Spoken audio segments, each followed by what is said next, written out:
Come in.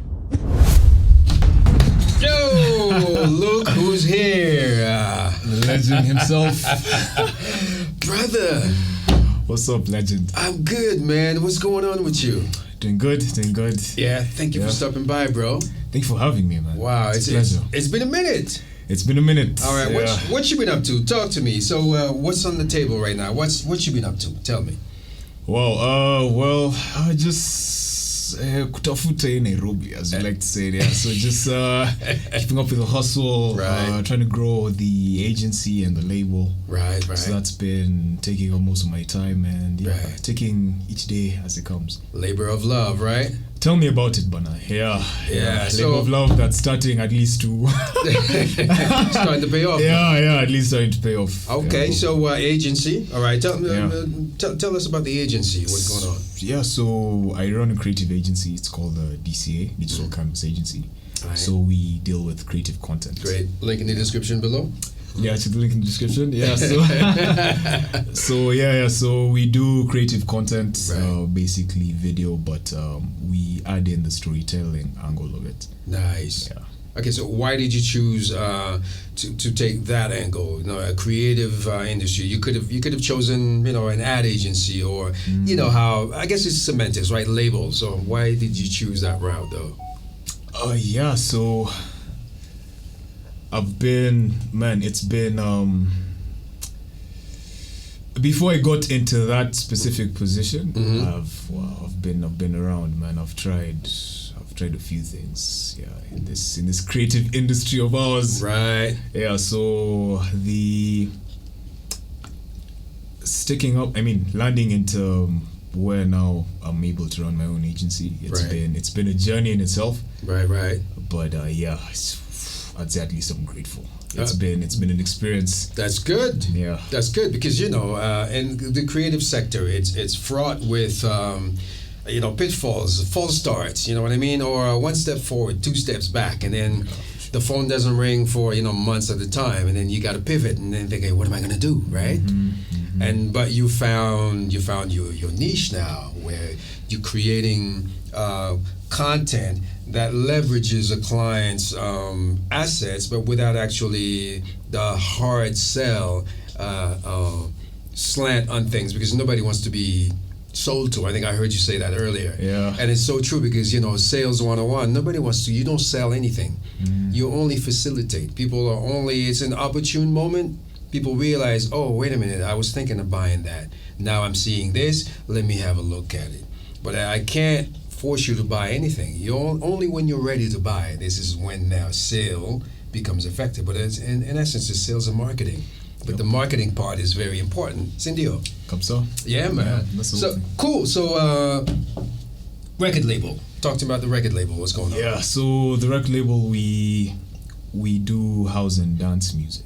So that's what we specialize in. Nice. So it's been just finding artists, mainly producers, because I want to showcase the production side of it, because like in music, a lot of we usually see the artists. Right. The artists being like the singers and everything. Right. But we never really see the producers, the people behind the music. The unsung heroes. So that's what the label is focusing on. So we have, actually right now I'm prepping for one of the records that we did called New Day. So we're releasing a remix pack later on this year. Nice. Yeah, with some very, very crazy producers. Right. Are you one of those crazy producers on the record? I just started production, but yeah, I'm gonna chip in and nice. Yeah. Okay, so what brand of house, and is it more like a fusion type of house, or is it like soulful? Is it melodic? What are we talking about? Yeah, so it's mainly Afro house, like nice African house music, right? Then blended in with elements from all of the different facets of house. So you'd find that there's melodic elements in it. Right. There's like some tech elements, some tech house element in it. So the whole thing actually is to bring. It's more so to, I'd say, facilitate I don't want to sound like a cliche and say CGTO facilitate our culture and everything like Right. that. It's for the culture. It's for the culture. But for real, actually, you know what? I really want to make, especially like Afro house music. You know, a lot of Afro house music is in like South Africa. Right. And South Africans in Afro house, they sing their own languages. That is true. Even now in South Africa, you have Amapiano, which is huge, taking the world by storm. To the point now, you see Snoop dancing, you know, an Amapiano, beats and stuff like that. Yeah. And so I guess your record company, your record label, what's the name? It's called Marcrea Music. Marcrea Music. Yeah. So basically, what you trying to achieve is create your own brand of Afro house with all the different influences, whether it was Detroit, influence, whether it's Ibiza, all these type of elements, bring them together with authentic African instruments, or am I mistaken? Yeah, just trying to create something new, something different. Right. I grew up listening to a lot of genge house music. Not even house music, but I started listening to house music. Back then it was disco. Oh wow, it was more disco. Yeah, it was more disco, but with all the string lines and everything. Exactly. Yeah, but I used to listen to a lot of Kenyan music back in the day when we had Kina Nameless, Kina Isa. Okay. Those guys, those legends, man. Nice, so I've always been trying to figure out how would we, or how can I? Now the challenge for me would be how can I sort of bring in the Kenyanness. Right. That's the thing. A certain sound, a certain identity that needs to be represented. Identity. Right? And I've found that with our languages. So even like New Day, the track, it's in Duluo. Nice. Yeah, it's, I'd say 90% Duluo. And I think even for the next few records, they're going to be native to ours. So I'd want to ideally do like Kikuyu, Kamba, Luya, all the tribes. Right. And then do a song for each tribe. I love that. And like house dance music. That'll be a long album. There's 42 tribes on say. Man, thank God it's a record label. Right, exactly. And it's not a CD anymore. Exactly, yeah. It's have a whole it's folder. In the cloud, yeah. For sure. Well, that's awesome, man. I love that. So the fact that now you, of course, the cliche, represent the culture, but I guess representation is key, right? So you want to get into a situation where there's no tribalism, there's no, well, we're going to represent this tribe and not that tribe, but you want to be all-encompassing, all engulfing, where you say, hey, I want to represent the Kikuyus, I want to represent the Kambas, I think it's amazing.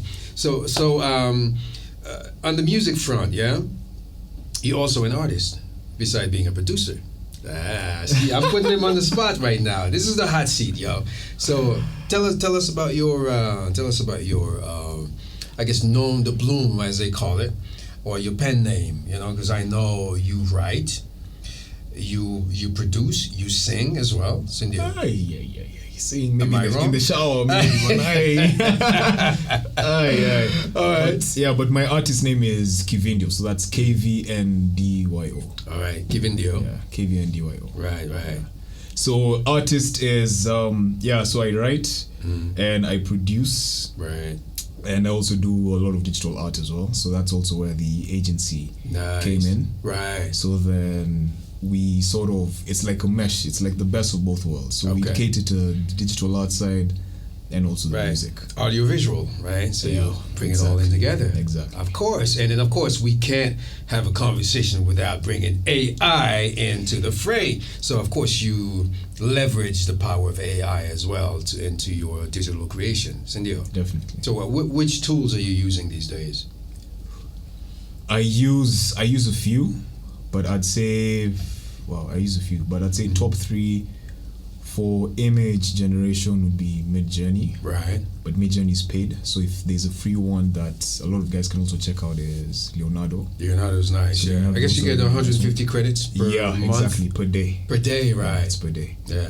Then, let's see. So we've done image creation. For music generation, that's... Are you struggling with that? I really am. I really am, because it's... Yeah. Man, there's something about music that I think You gotta have that connection. You gotta have your hands. In other words, you gotta get your hands dirty. Exactly. You have to fiddle with a few things here and there. For sure. There are some tools that I've checked out for AI and music wise that could be very crazy in a few years. Music LM being one of them. Mm-hmm. Is it a free or a paid? It's free so far, but it's like in beta, so it's closed. Okay. It's a closed group. So it's probably gonna change. You're probably gonna put it behind a paywall eventually.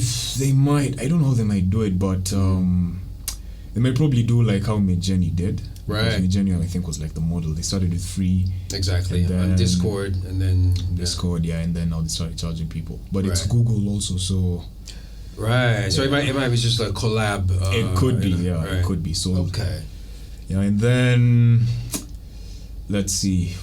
Wow, there are a few. Man. I'd say even the agency. Right. Like my goal actually is to make it 100% AI driven. Yo. For the agency side, not the music. Automation. No, I think it's great because once you leverage the power of AI, you maximize your time, and also this is again right. You know what I mean? Yeah. So my stance also on AI. What I see happening is, for instance, let's take music creation, right? Like compose music. You say, here's a prompt, blah, blah, blah. I want Afro, house, with a tinge of R&B, with some actually blues. Did that, funny enough, with Music LM, but it gave me... Okay, it wasn't quite there. But I mean, this is... Right, we're communicating here, you know what I'm saying? Same mind. Mind melts. So now, what happens is, I think what would be dope is if AI could say, all right, you know what, we're going to generate this, your prompt, whatever, Afro, with a bit of R&B, with some blues, and then maybe some jazz in the background. So I think it would be dope to actually, I don't know if it does that already, but to actually create stems right away, all the separate instruments, rather than giving you a stereo track, like, a mix down. Now you will be able to use different elements from the generation, you know what I mean? For the AI generating some stems, and you can say, what, I like the drums, so you can kind of like sampling. You might take a snippet here, and then it becomes the seed for something else. I think that would be super dope if they were able to do that. Just break it up in stems, bass, drums, guitar, keys, maybe a couple of samples here and there, vocals, couple of things, you know what I mean? I think it'll be so dope to do that, and then now AI would be, listen, I'd be creating music again, you know what I mean? Also, that's the thing. You're just waiting for AI to do that, so now you can jump in back into music. Boom, that's it. Ignite the flame, and then get the spark going. Then you'll be able. Because then imagine what you could do. You could literally create like an album in a day, a whole freaking body of work in a day. You could just pull elements. Because now you wouldn't need to. Go through. For instance, you see, where are they? I have dozens of these bad boys right here. Mm-hmm. These are artists. Those who know. These guys, I think these are 2 terabyte each. I have a couple of 4 terabytes. These things, what ends up happening, let's say, you see what this is right here? Audio library, right? So, bunch of samples. So for me, even with the power of the search engine and the MacBook Pro, when you're looking for, let's say I'm looking for chimes, you go into, all right, boom, you search. You still have to go manually and say, okay, preview. No, not this one, not that one. Kicks, not this one. You end up spending a lot of time just, flipping through sounds, snares, hi-hats, reverse cymbals. And what was that one sound I wanted to use? And you go into the library. That's like 10, 15 minutes that you just lost just doing mindless things. Where now, if you could say to AI, listen, generate 12 bass drums with the low end with, let's say, 120 kilohertz cut off. Go. Let's say, yes, let's go. Boom. Generates all these kicks exactly with the specifications you want. So now you wouldn't even have to go import them, roll off some of the bass, tweak it. It's already perfect for you. I think that would be dope. That's pretty interesting. So then, would you feel that would sort of take away from the process? It would take away from the process that I enjoyed the least. Just finding this sounds and everything. Yeah, exactly. Uh-huh. You know, because you're just sitting there. Especially, I mean, you've been there. You're sitting there going, blink, blink next, blink, go back to that one, listen to it again. Nah, the high end bugs me. Or there's a trail, you know, a tail end of the sample that's, you know, that's kind of wonky. You're like, no, not that one. So you spend a lot of time going through libraries, and for me to be able to, instantiate. Is that a word? Yeah. Anyway, look it up. Instantiate a sound or a texture just with a prompt, that will definitely take things to the next level. That way, your time from ideation to actually sitting and listening to your creation would be significantly reduced. That's what I'm talking about. Yeah, and your experience in music is actually very unique because, I mean, I'd say from my end, like, because I haven't been in the game as long. Right. I'm sort of enjoying the process of discovering like the sound, because I could have, let's say, even a particular sound in mind, right, but then I find something else and then another idea pops up. But you've been in this game for a while, so you've probably... I've been through the trenches, bro. Yeah, so I mean, you know exactly what you're looking for. You don't want to cut... Precisely, yeah. Yeah, anytime wandering around and everything. Exactly. So I want to basically cut through the chase and then say, all right, this is exactly what I want. I know exactly what I want. If I can... basically just as a thought, the minute you have the thought, now I can't generate the actual wave, the sample, with thought, but now thought gets translated from, to my fingers to the keyboard. Now the AI takes that thought. It's essentially the same thing, I hear you, except now there's a conduit. There's basically a path, but now if we could get that, my God, that's actually very interesting, because I think that's the same thing for me with digital art. So you see, for me, it would be a great boost to be able to, from ideation, to feed it to the AI, and then the AI would generate exactly what I need. So it's a shortcut, but again, it's the same thing when sampling started, right? Instead of now actually creating a loop where you had to play all the instruments. There's a Fender Rhodes playing. There's a drum loop. There's a trumpet playing in the background. There's a reverse, thing playing, a reverse cymbal. Now, instead of now having to go and play all these instruments, play them back, mix it, sample it, and then now put it into the context of a song, you've already spent probably 3, 4, 5, 6 hours doing that. That's a day's work. But now, if you can bypass the whole process of creating the song instrument by instrument, when now you only have the sample, that's great. And it's the same thing with AI. If I could bypass going through this bad boy right here looking for samples, it could create the sample for me, or anything, any sort of texture, then that would be great. And I guess for you, for your digital art creation, that helps you in the process as well. Correct me if I'm wrong. Yeah, tremendously, man. Because before that, we only had Photoshop, and you had to get really, really, really good at Photoshop. And funny enough, how I even stumbled upon this whole AI thing was, I gave myself a Photoshop challenge, right? And then I started seeing images come out, and they looked like nothing I'd ever seen before. Right. They looked amazing. And I did some digging, and that was back in the day when all these AI tools, particularly Midjourney, was in beta. So that was a year ago. That was last year. Yeah. So very few people knew about it, and I ended up finding out that a lot of people who were generating these images were using AI tools. I immediately knew there's no point trying to figure out Photoshop any more than I need to. And funny enough, now Photoshop even came up with generative fill, which is, you can literally just have it make the whole image and give you variations. It's phenomenal in seconds. Yeah, exactly. And then guys are actually doing set extensions now, where even here we could be shooting here, for sure. and we want to add, a painting. we take a clean plate and we say, let's go generate. And it's actually in the space. You won't even tell that it's not actually here.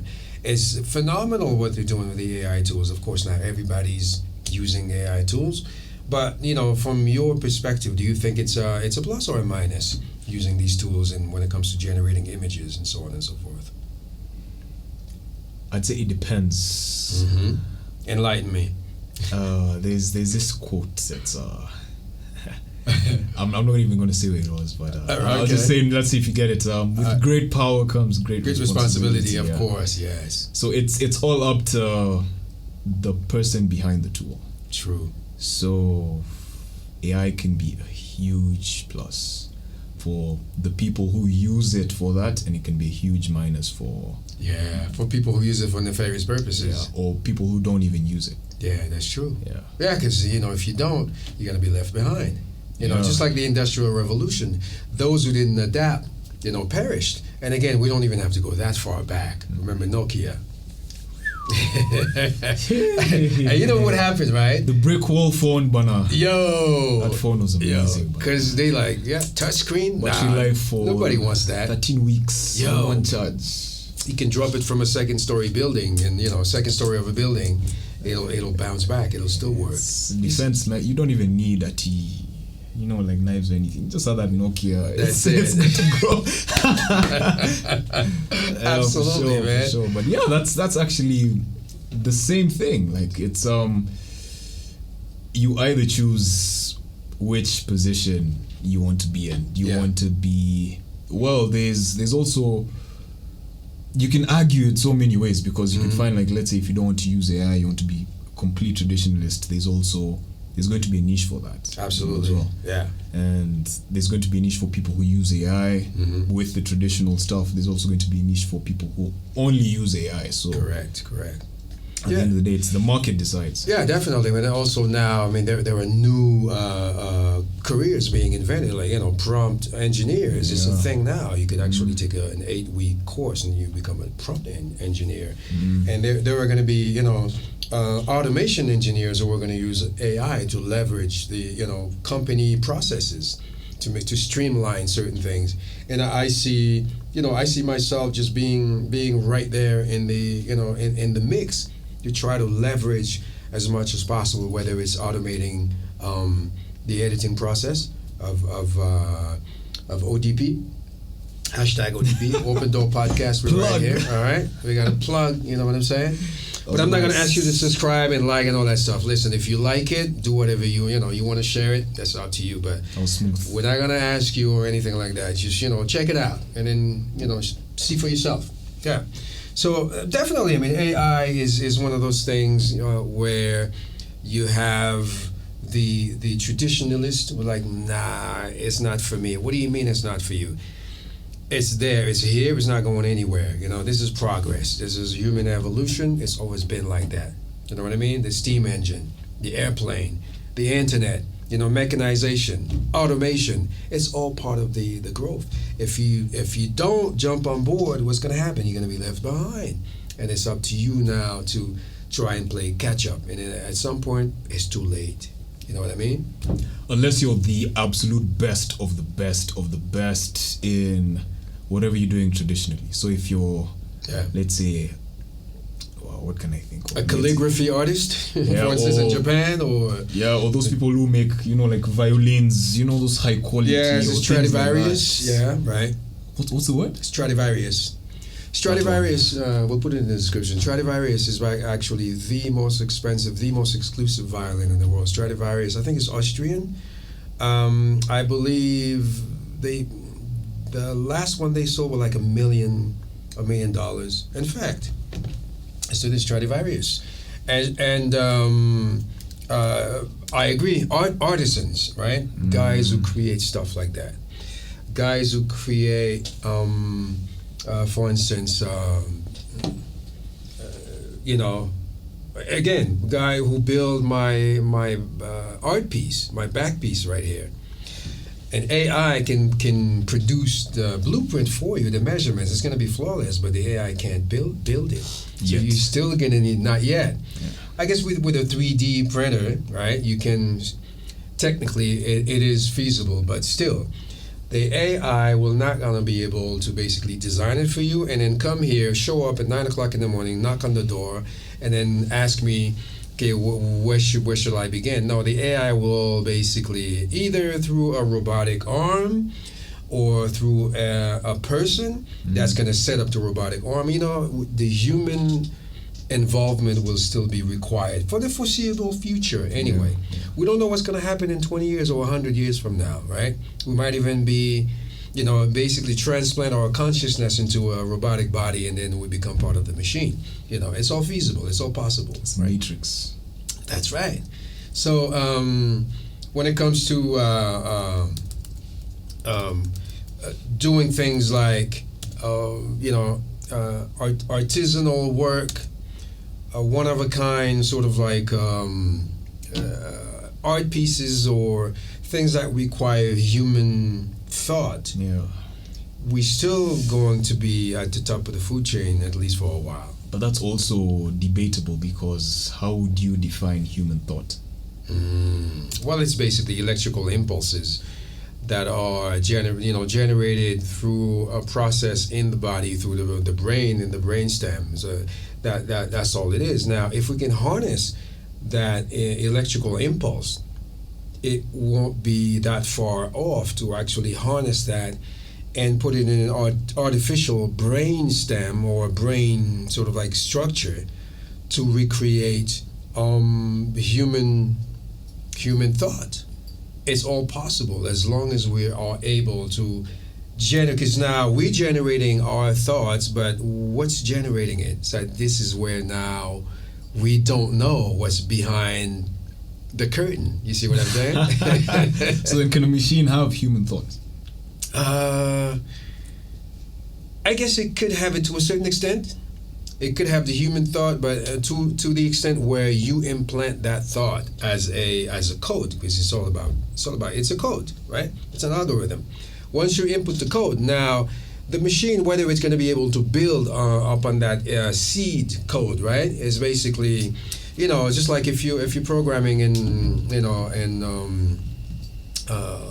let's say Python, you know what I mean? You have void, main, and then you say boom, boom, boom, XYZ, whatever, print. Whatever your variables are, that's all it's going to print. It's not going to basically make up its own mind and print something else. If you say, John, A, C, plus, whatever, B, age, whatever, right? And you say print. It's only going to print what I tell the machine what my name was beforehand, and then what my age was. If I say print John's age, it's going to say error, I don't know. You got to tell me what the age was first. You see what I'm saying? So it's in the same principle. You will not be able to create thought unless you actually put the seed of the thought, which is data. There's got to be a data set. Without the data set, the AI is essentially non-existent. I like how you said that, because okay, let me ask you. So how many books would you say you've read so far? Wow. Like not even this year, like just all together. All together, probably, I would say close to 100. Close to 100 books. Yeah. And I wish I read more, because with audiobooks, with different things now, I can, I could summarize a whole book within minutes, within seconds.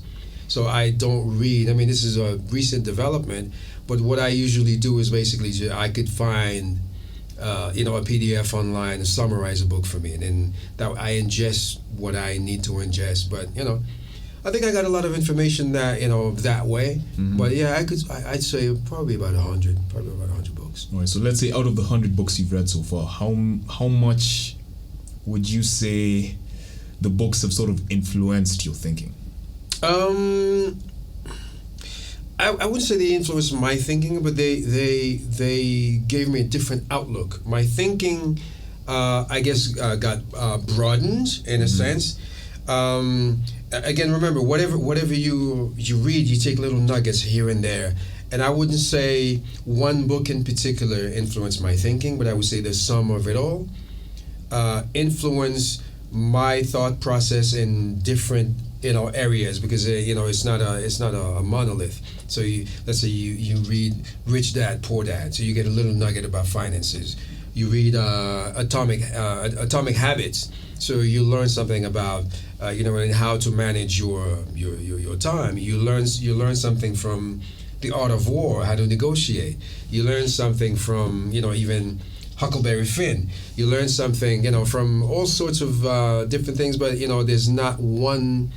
I wouldn't say there was a breakthrough. There was this one book who changed my way of thinking or influenced my way of thinking. So then, out of the books that you've read, Mm-hmm.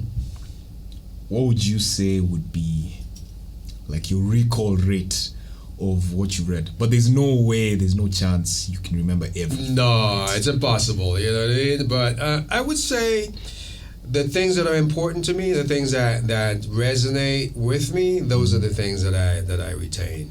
So let's say if 100% was you remembering everything and 0% was nothing, right? Where would you fall? I would say about certain books, like let's say the book, I think, for instance, The Art of War, right? It's one of those books that I pretty much use in daily life, and I know the title seems a bit more, warish, but it's not even about war. It's about navigating life, how to negotiate, how to interface with people, and then how to position yourself in a position, to win. For instance, one thing that Sun Tzu says, in battle, right? And then whatever he says, whatever applies to the battlefield applies in real life. In battle, if your enemy seems weak, assume that he is strong, but he's playing possum. He's playing, he's trying to play you to attack. That way he can strike. If your enemy, and then the vice versa is also valid. In the event that you have to attack, right? Never put your back against a wall, against a mountain. Always put your back against. There's a way out. There's a valley behind you. There's an escape route behind you, and that goes into anything. So that means, if let's say you have your last $1,000 into your account, right? Don't go and party at the club. You know what I mean? Just make sure now this is your exit strategy. You have now, this is your battle. You have that last 1,000. Don't put your back against the wall. The wall now signifies going on a shopping spree. And then now your rent's coming up. You got this, you got that to pay. Find an exit strategy. Make sure your back is against it. Now that's you to find an opportunity. That's your valley. That's your exit. To know that to replenish your account. You see what I'm saying? So these are all lessons. I mean, they're sort of like encrypted into war lingo, but they translate very well into real life. So you learn these little nuggets. But I would say probably that's the book that I got.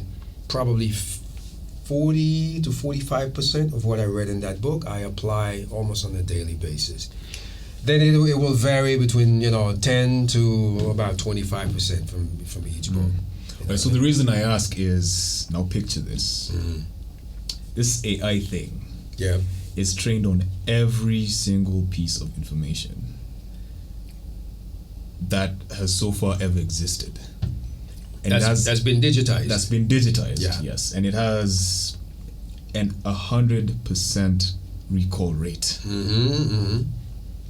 So already, with, like, let's say thoughts, like the way you read something and it inspires your thought or it changes your thought, what do you think is happening to this thing after it's collected all of this information? The guys even making it don't even know.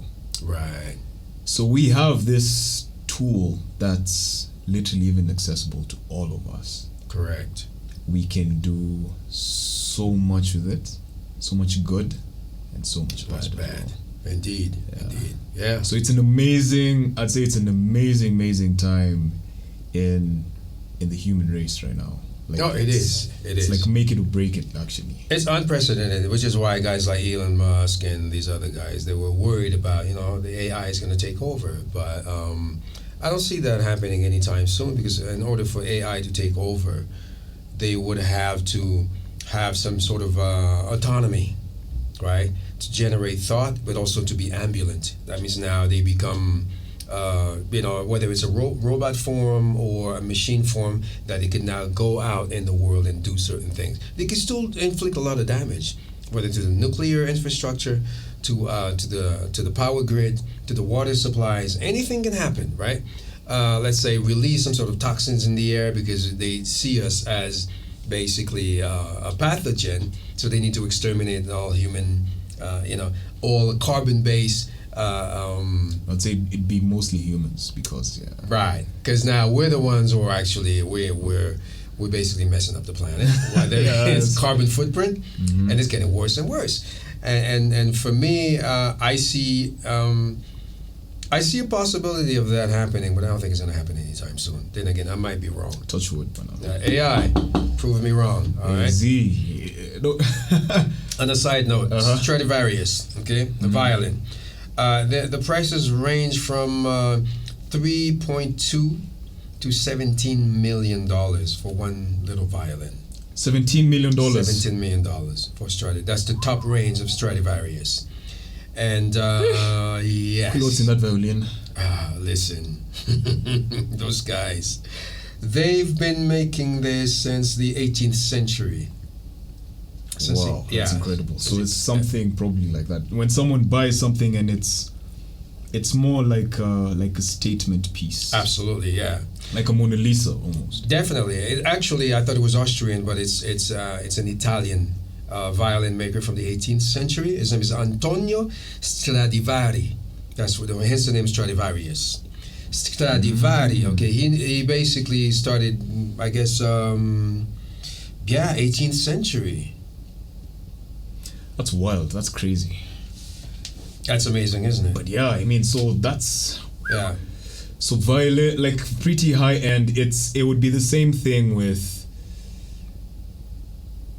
people who drive manual. Yeah, absolutely. Yeah, so definitely. There's definitely that car head who's going to get a manual car. Exactly. And then that violin, the violin is handcrafted. Yeah, handcrafted every single.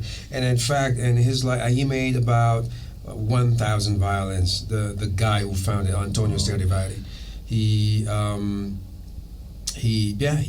crafted about 1,000 of those guys. And again, he's not around anymore. So the price. So those violins that survived go from $3.2 million to $17 million. That's astronomical. Oh, so he stopped making, like the violins stopped with him? No, I think the company is still there. I mean, the process, I guess, it was handed down through his apprentices, and I guess I haven't really read into the whole history but it's quite phenomenal. My brother Kivindyo, whatever you want to plug right now, this is it. So plug your socials, your website, record company, your agency, your production house, and all that. Go ahead, boom, hit the people. So you can check me out on Instagram at Kivindyo Waiguru. The record label is at Marcrea Music. On YouTube as well, that's where we post a lot of our music and a lot of our mixes. And the agency right now is Digital Canvas Agency, so you can find that on LinkedIn. Nice. Yeah, so once again, Kivindyo in the house on the ODP. Listen, we are here. You never know. Knock on the door. You want to talk about something, bring it to the table. We'll sit down, we'll have a little conversation. And remember, ODP, Open Door Podcast, where anything can happen. And you never know who's going to be behind the door next. So until next time, ta-ta. Watch out.